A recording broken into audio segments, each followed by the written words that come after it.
Welcome back to the Convo Couch, everyone. I am Pasta Jardula, and Johnny Sue is still spinning on those ones and twos. And today, on the couch, we have a special guest. We have a gentleman who was really a pesky little independent journalist as he went around the nation getting into the Democratic candidates' noses, asking them, hey, will you pardon Assange? Will you drop the charges against Assange, as you once taught me when we interviewed you? With us today, Dack Rouleau. Rouleau. Rouleau. I practiced last night before I went to sleep. Dack Rouleau, and I got it wrong. How you doing, Dack? I'm doing good. Not bad for a sad waste of time and negative energy, as my fans like to call me.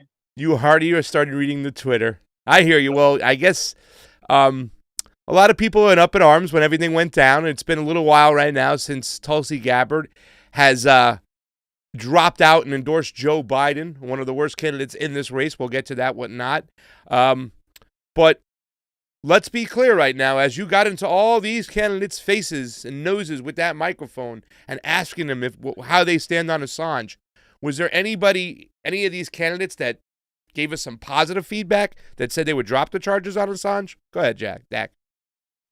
Tulsi Gabbard did say that she would drop the charges against Assange and she would pardon Edward Snowden. We got kind of a lukewarm positive answer from Marianne Williamson, but not much conviction. And we got the possibility of good vibes from Bill Weld, but on the Republican side. But and don't forget Vermin Supreme running for the Libertarian ticket. He gave a very eloquent defense of Assange.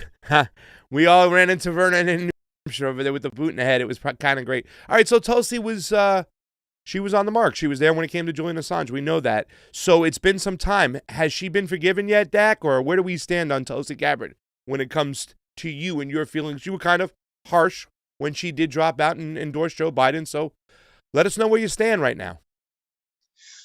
Well, I pretty much feel the same way that I did 2 months ago or I guess it was probably about 6 weeks ago when she endorsed Joe Biden. This was a betrayal of quite literally every single principle that she claimed to stand for when she was out there on the campaign trail. Because I'm still waiting for someone to explain to me how Joe Biden is in any way a progressive. He does not have any serious interest in raising the minimum wage. He's definitely not in favor of ending the regime change wars that Tulsi Gabbard staked her campaign upon. He has referred to Julian Assange as a cyber terrorist or a high-tech terrorist. And of course, his administration oversaw the torture and imprisonment of Chelsea Manning and the persecution and prosecution of many other whistleblowers. Joe Biden doesn't support legalizing weed. In the year 2020, the Democratic Party's presumptive nominee for president does not support legalizing cannabis. That was also part of Tulsi Gabbard's platform. I'm waiting for someone to explain to me where Gabbard and Biden see eye to eye on any political issue, because otherwise her endorsement is pretty inexplicable. Well, I'll give you an explanation. They both have a D next to their name. And I think a lot of people didn't digest the fact and accept the fact that these people, whether the Bernie Sanders or Tulsi Gabbard, were running as Democrats. And that means there are politics to play. Even the fact when she was on Jimmy Dore after, and Jimmy said, well, why don't you run third party? She was like, dude, you create the mechanism for a third party to run, and I'll be there. And albeit we understand that to run third party for president is almost nearly impossible. The ballot access applications to get on it, to run for president are almost ridiculous. So she's doing what she had to do within the Democratic Party. Now, I'm with you when it comes to Joe Biden. He is the worst candidate to put forth, the worst candidate. In fact, I was making a film. I was getting ready to make a video, saying that Tulsi Gabbard's next move is she has to go after Joe Biden, especially after he did nothing to help her get on the debate stage. Him and Bernie stayed silent. But at the end of the day, we have to accept the fact that these people ran as Democrats, and I trust Tulsi enough, and I didn't initially. I was really upset it was Joe Biden, but I trust her enough initially that she is playing that game of chess, that she will build bridges with people within that party to play the politics down the road to maybe obtain a position or do something, maybe to run again. So, I mean, at what point do we say she ran as a Democrat? She has to play some of the game, you know what I'm saying? And she did exactly that. Remember, she said she would endorse the nominee when it came through, regardless of who it was. And I know what you're going to say. The Joe Biden, he's a great guy. He's a warm guy. He's a loving guy. That kind of shit. It hurts. But we also know, too, as well, Dack, that she was in the military with his son. There was a relationship there. She never attacked them. And it's kind of like hard to put that wedge in there and kind of separate yourself from a person like Joe Biden, even as awful and as despicable as he is, when you've had that connection to him, when you were served with his son. Go ahead, Dack. Well, the connection with his son, if she's going to hinge on that in order to look past all of Joe Biden's political sins, then I think that's definitely part of the problem of these connections that these people forge that box them into a corner and prevent them from saying what is true and from doing what is right. This premise that she's playing some kind of game of multidimensional chess, which if she is, I would argue that she's playing it pretty poorly, because she has done enough to alert the Democratic Party to her stance on these issues like regime change, war. There's no way that the Democratic Party is going to give her a pass and allow her to rise within the ranks of the DNC, considering how much damage she has done exposing the party's hypocrisy. Now, beyond that, the idea that she's playing a game of multidimensional chess, it's based on the idea that the Democratic Party can be reformed, specifically internally. It's difficult to imagine a German in the 1920s arguing that the best way to stop the Nazi party would be to infiltrate it and run as a Nazi and try to remove Hitler and his cronies from the upper tiers of the organization. It's that we've seen that Tulsi can say that the third party route is not viable, but the Democratic Party has proven that it is resistant to any kind of reformation or change, as evidenced by what happened in 2016. We saw that the Democratic Party ran a massive conspiracy against Bernie Sanders, and when this was exposed, the Democratic Party did not reform itself. Hillary Clinton should have stepped down immediately, acknowledged what she had done wrong, and allowed Bernie Sanders to take over the reins. She didn't do so. The Democratic Party has become even more efficient at squeezing out these honorable candidates, as we saw this year with not only Tulsi, but also what happened to Bernie Sanders on the Super Tuesday heist. I do not believe that the Democratic Party can be reformed any more than I believe it's worthwhile to try to reform the Republican Party from within. Yeah, and I agree with you, but there are people in the Democratic Party that leave that party down the road. And let's get this straight. We accepted the fact that Tulsi was running as a Democrat when we despise. We've talked before. We despise the Democratic Party. Yet we accepted it because that's where she had roots. That's where she had connections. We don't know what's going to happen down the road. We don't even know, Dack, what connections she's had within the military. She's a military personnel. And I believe that's also another thing that's going on behind the scenes. Tulsi has dipped her toe into some deep, dark areas. Council of Foreign Relationship. She had relationships to Michael Kives. So, once again, I think it boils down to trust. She said she was going to endorse this nomination, the nominee, whoever it may be, and therefore she did it, and then she moved on. It's not like what she's doing with what Bernie Sanders is doing when he's sitting shotgun riding there. She said her piece, and then she's moved on. She hasn't talked about it since, and I have to say that I trust her enough that she's doing what she believes is right, that she can further herself and her movement, which our movement is a small, specific, nuanced movement, a little bit different than the progressives that are in Bernie Sanders' camp. We believe in civil liberties. We believe in standing behind Assange. We believe in a free press. We believe in election integrity. We believe in ending regime change wars. I believe, despite the fact that she had to endorse someone who is not for those values, that she is playing a game down the road. And quite frankly, Dack, we don't know what she knows and who she knows. And I understand that's something, you can say, well, look what happened with Bernie. Because you had to kind of say, oh, well, Bernie's playing this game, and when he gets into power, things will change. I can understand the pessimism to say that might not happen with Tulsi. But she's at a different stage in her career. She's very, very young. It seemed like she played ball to live to fight another day, just like Dunkirk. Maybe she doesn't want to reform the Democratic Party. Maybe she doesn't want to run in the Democratic Party. But maybe there are people within the Democratic Party who are going to take her upon her word for the move she made by endorsing Joe Biden. And I think that move that, for me, she's made a lot worse moves than endorsing Joe Biden. Right now, I would like to question the bill, HR 6666, that she's a co-sponsor on, which is more concerning to me, knowing, and we know Tulsi's position when it comes to COVID. She was the one who was more serious about it before any other candidate. She was talking about it, in late 2019. So, I mean, I have to say that I've trusted her to make the move that I think that she's going to put herself in a position down the road. She says there's more to come. And I think the fact that we have to accept these moves, because being part of the Democratic Party and having played in those games, she's going to make decisions that we just don't like.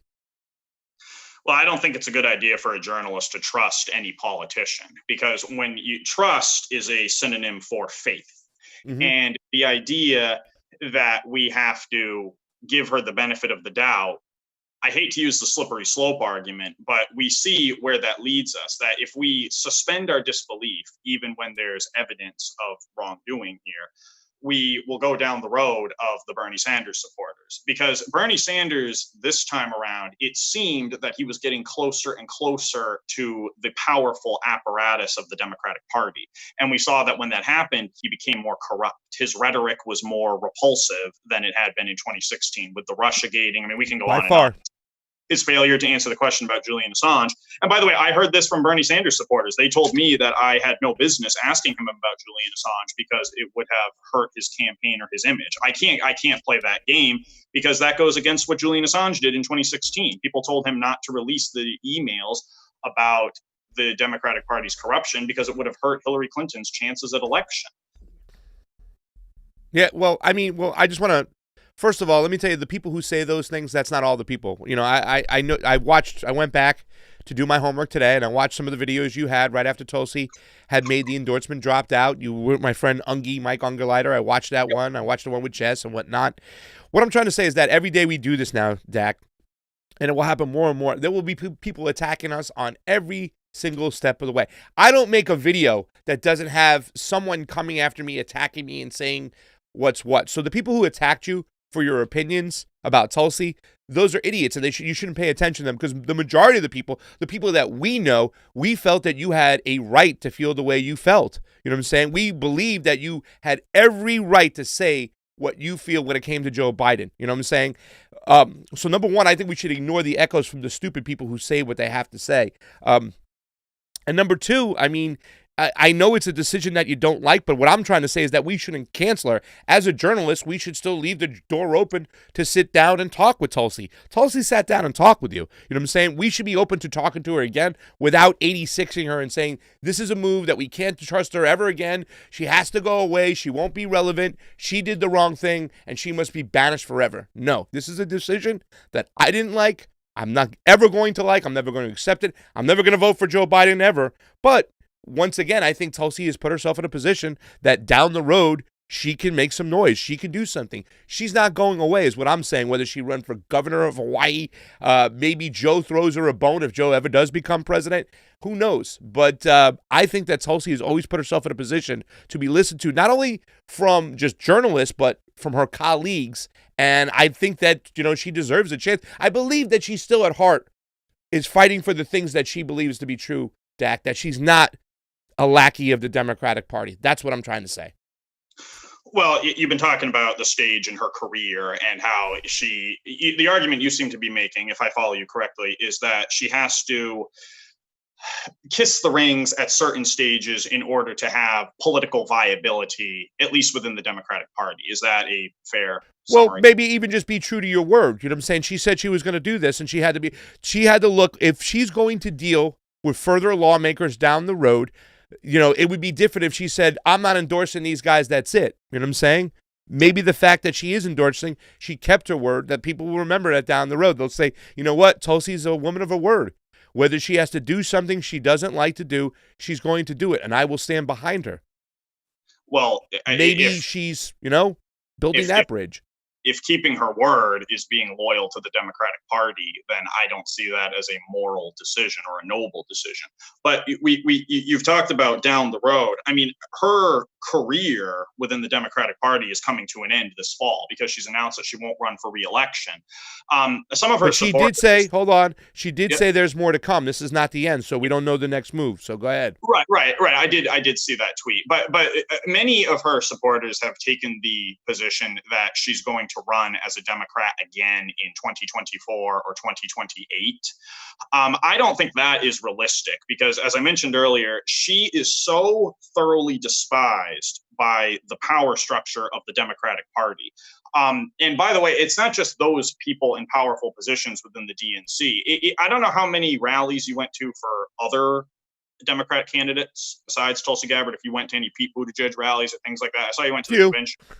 Yeah, seriously talk to those candidate supporters and just casually mention, hey, what do you think about Tulsi Gabbard? You would see the most hateful comments come out of those people's mouths. You would hear it, rather. There is a widespread disgust towards her on the part of the Democratic Party electorate.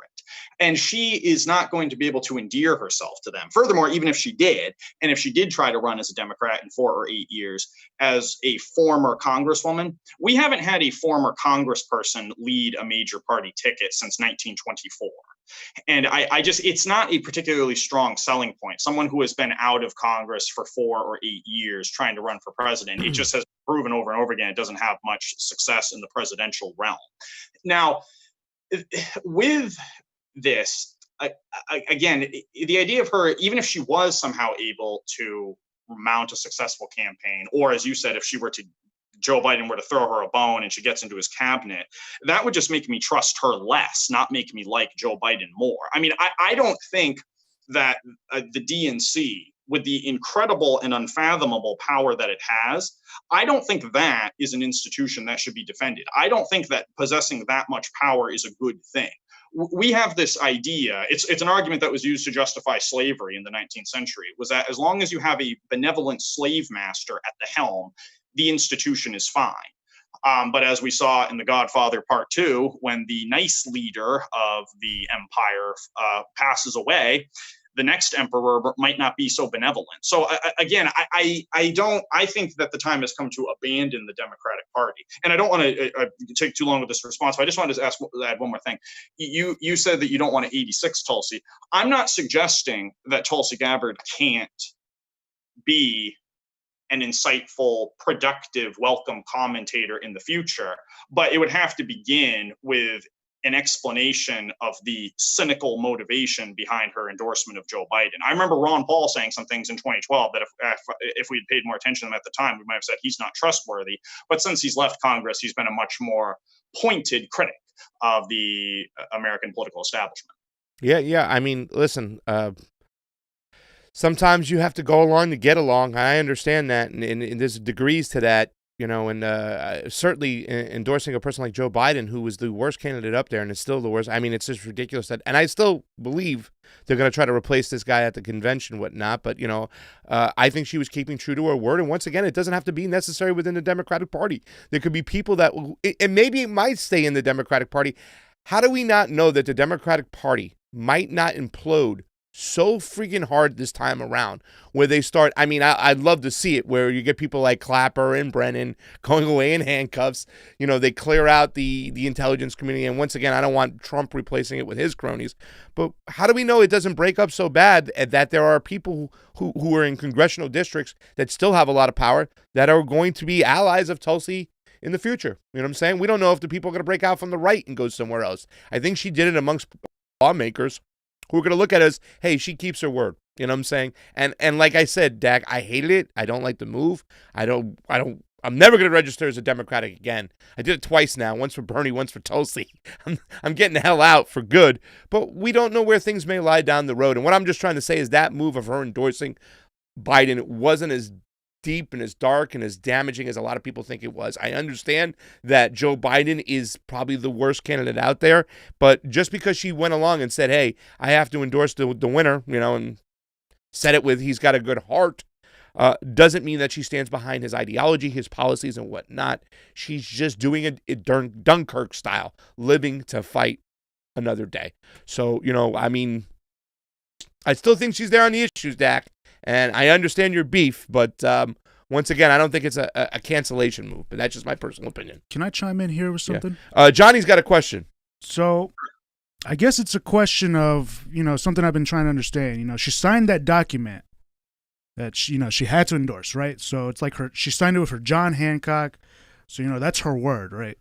I signed a paper, that's a thought that's going through her head. But the other thought that comes into my head is, are we at that point where, if you sign a document and like, is the system so fucked up where you're like, you know what, fuck that document I signed, I'm going to do the right thing, right? So that's what it comes down to. Yeah. And I think, being raised like as a military and everything like that, it's like, oh, that's my word and stuff like that. So I'm not sure. What are you guys' thoughts on that? Dak, go ahead, man. Because I think you got the feeling that she had every right to rip up that piece of paper that she signed and say, no, I'm not standing by this because they didn't play by the rules. Why should I play by the rules? Go ahead.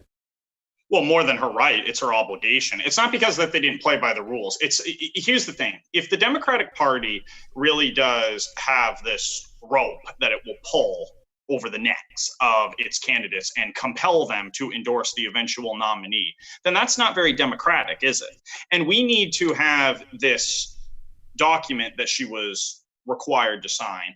We need to bring that out into the daylight, and we need to find out not just why the Democratic Party compels that support from its candidates, but also what would the consequences have been if she decided not to sign that document? Would she have been subject to a prison sentence? Would it have been some kind of maybe usurious fine? But we need to know. Maybe she couldn't run again.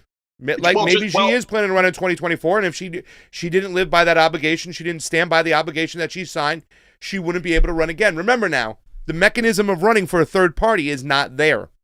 So, but we would need, then we deserve to know what the consequences for failing to honor that pledge would be. I hear this from her supporters all the time. This is why Jared Beck filed that lawsuit on behalf of Bernie Sanders supporters and try and force the DNC to make some very damning admissions in court. We could have had a similar opportunity here with the pledge to support the eventual nominee. And as for the suggestion that her military background prevents her from speaking out against what is wrong, first of all, that would be a serious impediment to somebody being a successful politician, successful in a moral sense, not in a practical sense. But also, that didn't stop her from referring to Donald Trump, the commander-in-chief, as Saudi Arabia's bitch. I mean, she made some comments about Donald Trump on the campaign trail that if a service person of less social stature would have gotten that person discharged from the military, if not worse than that.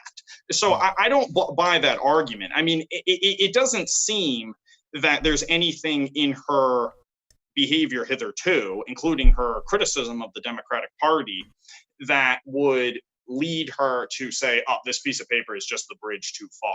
I've heard that from her supporters all the time, and I don't accept that premise. I think that she's revealed enough of the Democratic Party's dirty secrets that this piece of paper she signed, I don't see that as the insurmountable a breach of contract can open the door for lawsuits. Even Tony watches closely. He's watching the show, and he's watching it closely. He even says that, it can open the door for lawsuits. We don't know. You know what I'm saying? Whatever the case may be. And what Johnny said when it comes to the military thing, I don't think that's her military mindset that she must do this. It's her connections within the military, people she knows in the military. You know what I'm saying? I have a feeling that Tulsi Gabbard knows some high-ranking generals that she's trying to align with herself with down the road. You know what I'm saying? And maybe she didn't want to also, but she thought it would be a disconnect to those people as well. Once again, you have to come down. You have to trust Tulsi or not, and I think that's the whole thing. Do we trust her or not to do the right thing? Do we trust her to put herself in a position? And it's really hard too, because a lot of people were saying the same thing. Like, Bernie is just getting along to get to the nomination, and then he's going to change things, but he never got there. And I don't want to see Tulsi do the same thing. And she was almost kind of doing the same thing when people were asking all the time, "Are you going to run third party?" And she would get mad. I would always be like, well, why? Why don't you run third party? Why don't you run as an independent? Why are you running within this party? But for one reason or another, she's there, and she's made roots. She's made connections within the Democratic Party, and I'm going to trust that she knows how to work those best, because she's also said there's a future for us down the road. So, I don't think it was an obligation to turn away from Joe Biden. the way we want her to. But we had to accept the fact she was running as a Democrat, and we had to accept the fact that she was going to stand behind that nominee one way or the other. And second of all, let's also not forget, we haven't even talked the fact that the coronavirus cut this short. If there was no coronavirus, she would have probably went all the way to the convention. She didn't need a lot of money to run her campaign. She had a biodiesel campaign of sorts where she could run on actual grassroots support. You know what I'm saying? And she should have showed up for your protest. I'm sorry about that anyways as well. So well, you said, first of all, I'm not upset that did not carry the campaign to the convention. That was a broken promise that I don't care about. That's something, by the way, I've never complained about, how she didn't carry it to the convention. Her supporters have said that I said that when I never did, in order to try to distort me in a way. They tried to depict me as a... Who wants to distort you, Dack? Stop. Well, you go back to the connections. I mean, if the connections are compromising her values, then perhaps those connections are the problem. I mean, if I were to be doing something wrong or fallacious, you should criticize me, even though we have this connection or this friendship here. And by the way, on that theme, you see how many people are willing to cancel Noam Chomsky because he has endorsed Joe Biden. Everyone would cancel me if I endorse Joe Biden and say that I'm not a reliable source. Yet somehow it's different when it's Tulsi Gabbard or when it's the prominent politician. Yeah, because you're not running as a Democrat in the party with connections. You haven't been in the Democratic Party for a long time. We're a totally different situation. Noam Chomsky's not a elected officials, whatnot. You know, he doesn't have to play that game. You know what I'm saying? We don't have to play that game. In fact, I've never been upset with you, even when you got upset with Tulsi, because I always believed that was your part to play. That was Dack's part to play. Dack is that person. He has to hold that down. He's an Assange person through and through. He believes in his values, and that's the part he has to play. So I'm a little bit more forgiving, and I'm a little bit more understanding. I'm a little bit closer towards that, whatnot. But I don't get mad at the people of the parts they have to play. Tulsi Gabbard has to play a part. Now, I don't agree with that part, and I hate the freaking Democratic Party. But I got to trust the connection she's made up along the way, whether it be in the military, in the House, with people who could maybe move outside of the party eventually down the road, and they have that apparatus together. But the fact that she made that move, she made it to keep her contractual obligation. And I can't be as mad, even if it is Joe Biden, as some people are. You know what I'm saying? And not for nothing, you know, there are plenty of people who said cancel Dack Rouleau. But you're still here on my show. You know, I met you in New Hampshire going to see Tulsi. So, you know what I'm saying? What might be good for the goose might not be good for the gander. And we have to, you know, just decipher and kind of look at these ways and see what works best. Your role is different than Tulsi. Tulsi was in the party. You, Noam Chomsky, and myself are not. We live by a different set of rules. But then what is the appeal in these politicians? I mean, if the politician by design and by definition is going to be a person of compromised morality or integrity, then I don't see any reason to support that person. I see that what is best for us is to turn away from those people and to try to educate ourselves with some more reliable, trustworthy intellectual figures rather than political figures. Whitney Webb mentioned this in her recent video with Tim Dillon, that she suspects that, and as many other people do, that we are encouraged to spend so much of our energy on political affairs and on campaigning that we miss the opportunity to create a real movement bound together by a shared set of values. And as for what becomes of these people who just accept what the politician says and take the politician at face value. I mean, as I said earlier, that's what happened with the Bernie Sanders people. Why is this any different? You say that you have to trust Tulsi, that you have this faith in her, but with all due respect, you don't have any evidence that that's what she's doing. She hasn't given you the wink in the background and said, I'm forging these connections, lying to the Democratic Party in order to do so. We don't have any proof of that. So I can't just accept her on her word, because otherwise it'll lead me to disappointment. Yeah, well, I'm not saying you have to trust her. I said it's up to you if you want to trust her or not. Let me just be clear of that. You know what I'm saying?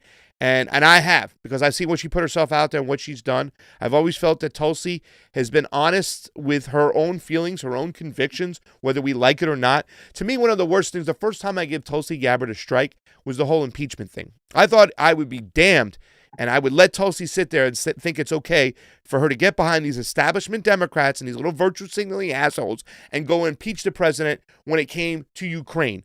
Ukraine was a regime change that the Democrats facilitated. Joe Biden, Nancy Pelosi, and I'd be damned if she's going to sit there and stand behind that.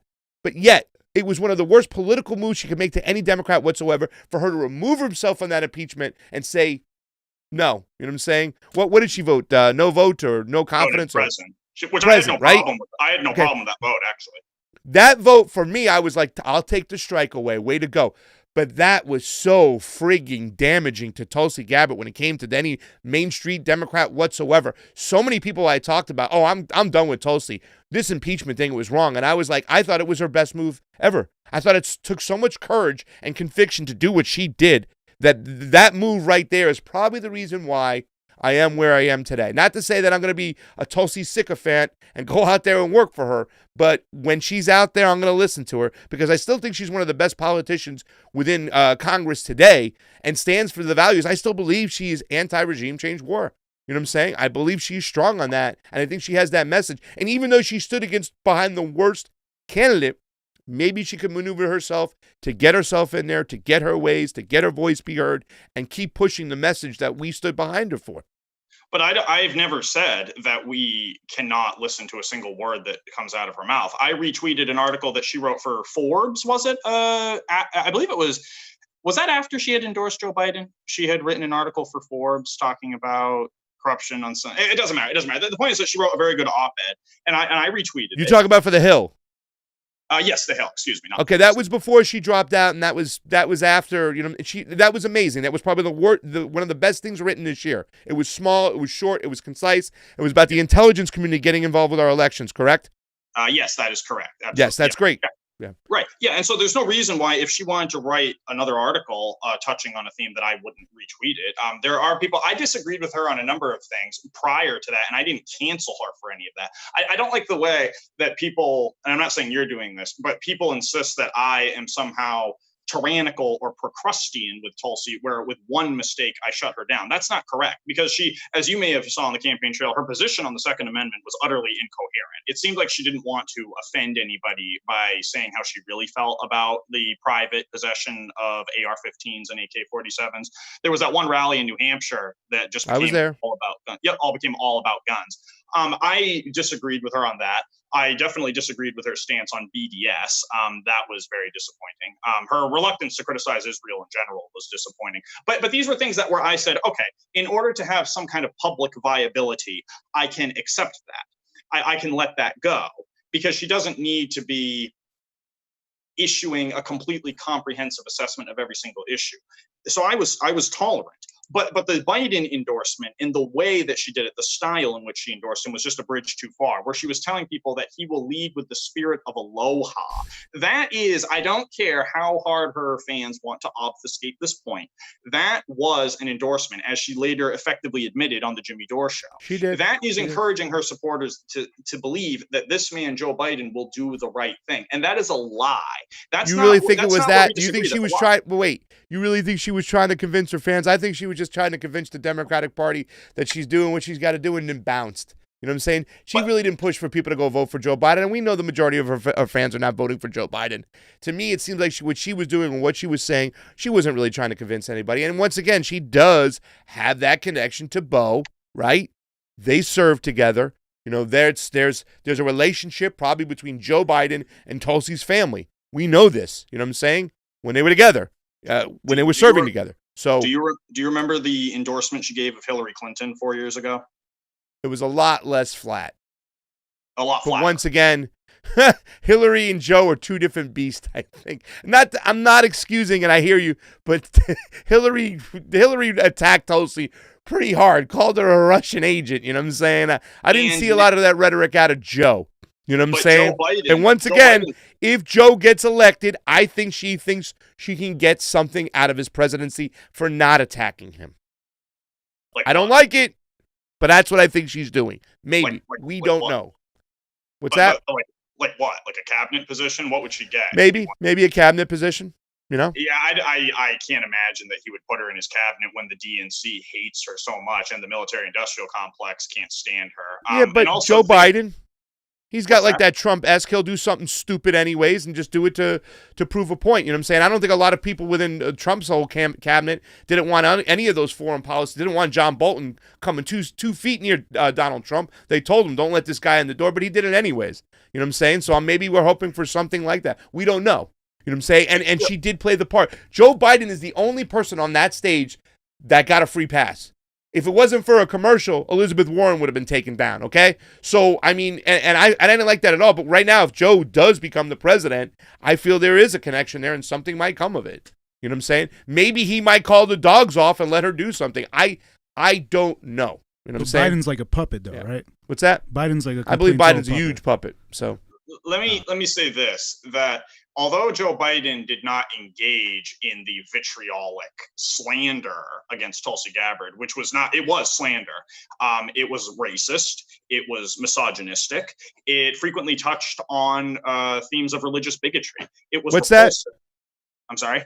I missed the first part of that. You got cut off. I said that the slander that Tulsi Gabbard faced on the campaign trail was racist, misogynistic, religiously bigoted, you name it. Joe Biden did not promote that explicitly, but he certainly did say nothing in criticism of it, much like Bernie Sanders. I mean, we gave Bernie Sanders a lot of grief for standing there with his thumb in his mouth, holding his security blanket while Tulsi Gabbard was being slandered like that. And Joe Biden is just as guilty. I understand. Yeah, but different positions, different people. But I mean, come on, Bernie Sanders got up and walked away from the Tulsi walked away from the DNC for Bernie Sanders. Tulsi put a bib on Bernie Sanders and went after every single one of his opponents. When his base said, you can't attack a woman, that would be misogynist, Tulsi was there to lay the smackdown on Kamala Harris. Totally different thing. Bernie was obligated to stand up for Tulsi. Biden was not. No, if he is going to be a noble, trustworthy figure, then he would have criticized it. What Bernie did, Bernie's cowardice was worse and more extreme than Biden's. There's no question about that. But Joe Biden, he definitely did not speak out against this, and that is a mark on his moral record. I would also, what I'm talking about, where if we continue to suspend our disbelief to the point where we are embracing bad people, did you see what was written in the New York Times 2 weeks ago, with the op-ed where the woman said that she believes Tara Reade and she's going to vote for Joe Biden anyway? Yeah. I mean, this, she wrote in that op-ed, it was a shocking op-ed. She said that she said that Joe Biden would do good for women, but she never specified what that good would be. She literally couldn't even say that Joe Biden has a better stance on abortion than Donald Trump, even though he probably does. So to say that we should give Joe, the idea that Tulsi gets the benefit of the doubt here because we haven't seen as much grotesquerie from her as we have with Bernie Sanders, I just, as Jimmy Dore says, I can't square that circle. I cannot give her the benefit of the doubt. And by the way, you're entitled to believe that she has a good plan coming down the road. If she does mount some kind of third-party bid down the road and acknowledges what she did wrong by endorsing Joe Biden, then I would applaud that. That would be wonderful. But in the meantime, based on the evidence that we have, I don't see any reason to feel good about her endorsement of Biden. Yep. You know what? I think we beat that dead horse enough right now. We should leave that be. And for the record, I don't think she will get a cabinet position. I don't think Joe Biden's going to win. And even if he did, I don't think he would give her a cabinet position either. But like I said, I have to trust the fact that Tulsi is going to do what's best for her to put her in a position for the future. She said she's not going away. I do not like the endorsement of Joe Biden at all. I think Joe Biden is the worst candidate out there. You put a gun to my head, Joe or Trump. Don't even put the gun to my head. I'll vote for Donald Trump over Joe Biden, hands down. That's how I feel, how badly I feel about Joe Biden. But I just want to kind of have that conversation because I don't think it is. The endorsement is a cancellation. It's as awful as it is. I'm definitely more there with Bernie Sanders now. Like, I think I'm just completely done with the guy whatsoever. You know what I'm saying? But I'm very interested in seeing what's going to happen with Tulsi if she comes back and how her fans or the people who left her behind, how they welcome her back or not. It's going to be intriguing. All I wanted to say with you today, Dack, is I don't believe it was the worst move on the face of the earth. I don't believe it's a cancellation move. I agree with you playing your part and your convictions and staying strong to them. And if anybody who says you don't have an opinion, they can go scratch. Believe you me, we have people over in this thread saying that you're an idiot and I'm an idiot right now.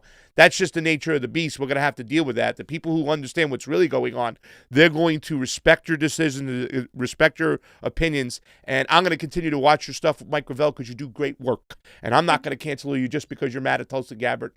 Either way, because once again, I'm not. It's not me that I'm a crazy Tulsi sycophant. I just believe within Congress, and she's out of that. Who knows where she's going to go? But she's the only one on the level, kind of speaking the language that we need to hear. And I still believe she believes in those convictions. So that is why I say that it's not wise to 100% cancel it right now. Go ahead, buddy. I haven't canceled her. I never said that. Cool. The tweet I wrote was that I was deeply disappointed in her decision to endorse a warmongering corporatist who would allow many more of her brothers and sisters in uniform to die. I had always refrained from speaking ill of Bernie Sanders supporters because I understand that they were different from the man himself. The Tulsi Gabbard thing, though, was different because it was a problem where I had these personal connections with some of her supporters, and it was a bit disturbing to see these people who supposedly cared about truth more than parliamentary politics become so intense. And then that made me more intense. But I haven't spoken publicly about Tulsi Gabbard in quite a while. I mean, I wrote an article recently where I pointed out that the DNC had engaged in misogynistic slander of her. I haven't canceled Tulsi outright. And by the way, it was hard for me to come out and criticize her. It wasn't easy because I met her probably 75 to 100 times. And she knew me on a first name basis. And it was Michael Ungerleider. He took a picture of me hugging her after I had written some of my critical tweets where I'll leave what she said to me. I'll keep that private. But the thing is that we did have at least what I felt was a kind of bond. And so it did hurt me when she endorsed Joe Biden. So these people who think that I'm just being cynical for the fun of it, I take no pleasure in criticizing her. It hurts me, and I feel bad to think about her family because I also had a good time talking to her sister and her husband. I really like these people a lot. There was people in New Hampshire that I had come to meet and know over the campaign trail. It was difficult, but I wrote what I did about her because I felt it was necessary, because I felt it was a betrayal of those supporters who worked so hard, wasted so much of their time trying to get her on the debate stage. I mean, they didn't waste time. There was no wasting of time. Well, it's not. I think that's an unfair statement. I think that's an unfair statement. Once again, we're saying we take no pleasure in criticizing. We don't like the move we made. You feel a little bit more strongly. I don't think it's any waste of time. I think her movement was pushed to the forefront. People are talking about regime change right now. On the left, as you know, those Bernie Sanders supporters, they know nothing of our civil liberties. They don't even care. Right now, the delegates, the process in which to be a Bernie delegate, they have to sign a confidentiality note to remain silent. You know what I'm saying? So her suing Google, her doing the things she did, her taking the frigging punishment. I thought she took a lacking way harder than Bernie Sanders took in 2016. I thought it was way more deep. You know what I'm saying? I don't think it was a waste. Her movement for the issues, and somebody can carry that torch. I know if I were to run tomorrow for president or for a Congress seat, if I were to run against Adam Schiff, I'd be talking about wasting these wasteful regime change wars and people like Adam Schiff who were so in bed with the intelligence community. That op-ed that you talked about that we put up, those things are meaningful. I think it was no waste of time. There was a decision that was made at the end that we didn't like, but it was not a waste, Zach. It was not a waste, Dack. Sorry, brother. Not a waste at all, because now those issues are on the forefront. And I think a lot of people on the left have to understand, those Bernie Sanders people who push people like us away, who didn't want to make those bridge, they have to understand it's the issues. It's the issues that we were with Tulsi. We're not with Tulsi because we're with Tulsi. It was end these regime change wars. It's protect our civil liberties. And by the way, when it came to the Second Amendment, I didn't think she was as awful as some of the Democrats. I thought she had an open door and a mindset that she was willing to talk about. I don't know how she felt about, assault rifles, but I thought she was a lot better than a lot of the other Democrats. Definitely closer to toward your ideology than the other Democrats. So, No, I didn't say that the movement was a waste of time. It was the ridiculous way that the DNC kept changing the polling criteria in order to keep her off the debate stage because Okay, I see what you're saying. I see what you're saying. Ron Paul supporters in 2012, we never had to put up with that. He was always on the debate stage. The only question Yes, he was. how much You're right. time was given. This is something I wanted to say though. Is I obviously I understand it wasn't a waste of time because I wrote so extensively about the good things that the campaign was doing for so long. I mean, it brought me into contact with you. It helped me to just at a personal level. And this is something I'm going to be writing about when I write a book about the Tulsi Gabbard campaign. Is that it took me all over New Hampshire and helped me see so much of the state that I didn't even know existed. Taking 2-hour drives up north to little towns I'd never bothered to visit, and some of them I never even heard of. There really was a beautiful element to the Tulsi Gabbard campaign, and the supporters of hers who think that I didn't see any of that. Of course I saw that. I probably saw that better than most of them did because of how many of the campaign events that I attended. But the thing is, that's why it was so heartbreaking when she endorsed Joe Biden, because I felt that we didn't sign up for Tulsi the chess player. We signed up for Tulsi the truth teller. And so that U-turn, it felt like a betrayal, but it did accomplish two good things for me personally. Number one, it did help me to enjoy life and the pursuit of productive activity in a way that I hadn't felt for over 2 years. And also, it helped to turn me into a political atheist, where you said that you'll never vote for the Democrats again. I won't vote for the Democrats again either. I was already disenchanted about the Republican Party a long time ago. And that's why I told Tulsi how much I appreciated what she did, because I had been depressed for over 2 years following a suicide attempt. Going out on that campaign trail and seeing what was being done and how people were trying to wake up a little bit, it was refreshing and it was invigorating and it was inspiring. And I am thankful that Tulsi did that. And that's what I am going to write about in the book. But there's also a bittersweet, painful ending that speaks more to the problems with our society than it speaks to the solutions. Well, when you write the end of that book, Dack, you could always put "to be continued." The story is still has a lot to be written. And I hear you, too. I love the whole Tulsi Gabbard campaign. I talked to a lot of libertarians, and I'm saying I realize how much of a libertarian I am because, we started the Convo Couch, and censorship is real, Ghosting is real, you know what I'm saying? And when you get your voice silenced, it wakes you up to a lot of things, and you're like, wow, I can see what these libertarians are talking about. And I even consider myself a libertarian progressive, a progressive libertarian, whatever you want to call myself. And there was a lot of that in Tulsi's campaign. In New Hampshire, being in that room with a lot of ex-Trumpers who were pissed off at his foreign policy, libertarians who wanted a real choice, people who had split off from the Bernie Sanders campaign that were a little bit more nuanced when it came to foreign policies. It was a great, great coalition, and I really think that we've opened some eyes and got some talking points in there, especially to people on the left. People on the left have to realize this. When people started talking about a third party, I was like, what kind of third party is that going to be? Because I kind of felt like I got a little bit of a Heisman stiff arm from some of these Bernie people that were just so hating on Tulsi. Oh, she's just doing this for herself. Why is she running against Bernie? It's like, guys, I don't think you get it. She's there to push certain issues that Sanders is very, very weak on. And if you don't listen to us, you're not letting us in the door. You're just being just like the establishment Democrats and pushing people away with your cancel culture. So I think there's a lot to go. Really quick, before we do this, because I think we've said enough about Tulsi, I really want to ask you real quick, since you're here and you're an Assange guy. CrowdStrike. Okay, declassified transcripts been coming out. Obamagate is real. Obamagate is real. It's becoming a Bidengate. He was in the room, so he knew about it. It seems like, I used to say, like, a vice president doesn't do much. Not when you're Biden, because behind the scenes, it seems like he was there's little regime change aficionado, what he did in the Ukraine. But we also have some declassified transcripts that came out where people like Adam Schiff knew for 2 years that CrowdStrike couldn't say for sure that the Russians stole the DNC emails. What does that mean specifically for Julian Assange? Doesn't this mean that he's even more innocent right now? Oh, absolutely. Malcolm Nance, that awful person, wrote God, explaining how WikiLeaks and Russia conspired to steal the election, whatever that means. I really wish people could speak above a fifth grade level. When you talk about hacking an election, stealing an election, you just prove how little you understand about probably everything. But with this CrowdStrike stuff, there's no reason to believe. This is where I really am sick of these people who think that Vladimir Putin personally visited Julian Assange in the embassy and said, hello, as this official representative of the Russian government, I would like to present you with these emails. Even if the Russian government was involved in the collection of those emails, which there's no reason to believe that it was, there's no reason to think that that source would have identified him or herself as a Russian agent. So the idea that Julian Assange would have conspired with the Russian government is demonstrably idiotic.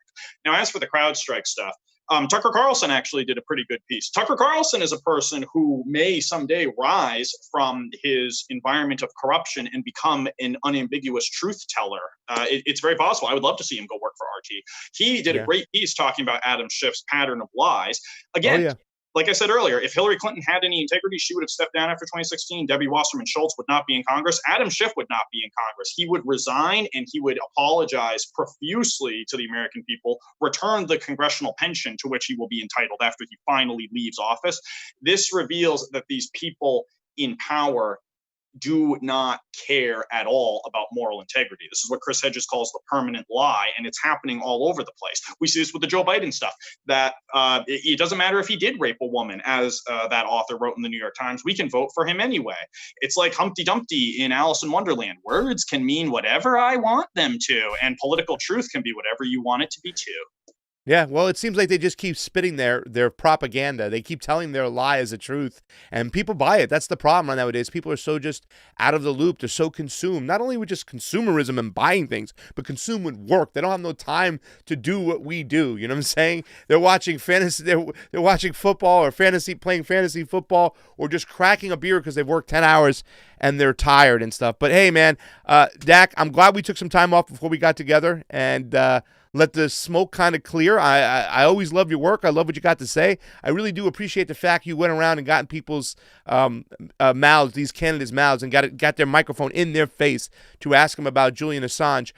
During the California DNC Democratic Convention in Long Beach, there was 8 candidates who were there. Only 7 came to the press room. The 8th one that didn't come was Bernie Sanders. You would have been proud of me because I was standing front and center, ready to put him on display and ask him again, where do you stand on our civil liberties? Where do you stand on Julian Assange? I thought he was really weak when this whole subject, and I thought Tulsi led with this. She did it on Rogan too as well. And I can see that you, once again, you haven't completely canceled it yourself. You've been critical, but who knows what lies down the road for the Congresswoman, and who knows what our part will play, and who knows what's going to happen with that book. Maybe we'll end at the last page, or maybe we'll say to be continued. But it surely is great getting you on here, my man, and talking with you, Dack. Where can people go find you? They'll find me on Twitter at Dack Rouleau, not Raulu, or at overwritten.org. They can. I'm there, and my associate D. Pierce SSC recently wrote a very provocative article about exactly how the Democratic Party sees Black people, and that's where you'll find my work for the most part. I also work with Christy Doff on my YouTube account for the Overwritten Report. That's awesome, man, and we'll pay attention to it. And, man, you do some great work with Mike Gravel. I want to do a show with Mike Gravel. Tell him I want to talk about 9/11. People want to hear about that stuff. But, if you haven't gone out and checked out Dack's work, he has Gravel's book. You guys broke down his last book up there. 80 pages, you said. It's an easy read. It was so intriguing. Gravel is just great, man. I remember him in the debates, and I remember his whole line when he said, he goes, when I got to Congress, says, how the hell did I get here? And then when he was there for 60 days, he was like, how the hell did the rest of these people get here? You know what I'm saying? He's just amazing, and I'm glad you had that connection with him and you have those shows with him. And Dack, you keep doing work. You're causing a lot of ruckus amongst the little clans over here, but I love it. You're shaking the trees, and a lot of leaves are falling, my man. And we'll get together. Let me come on your show. We'll do it soon. So. Absolutely. Thank you very much, Craig. Love talking to you. What's that? Fiorella is going to be on it too. We did have a super chat, by the way. Might as well read it while we're here. John, do you have it? I think I lost it. Oh, wait, I got it right here. It's from Jameson Doan Pasta. She was the vice chair of the DNC. You don't rise to that position within the party that is the corrupt rot of our system without having corrupt ties too. Well, Jameson, let me tell you something. Sometimes to play the game, you got to walk with the devil in the pale moonlight.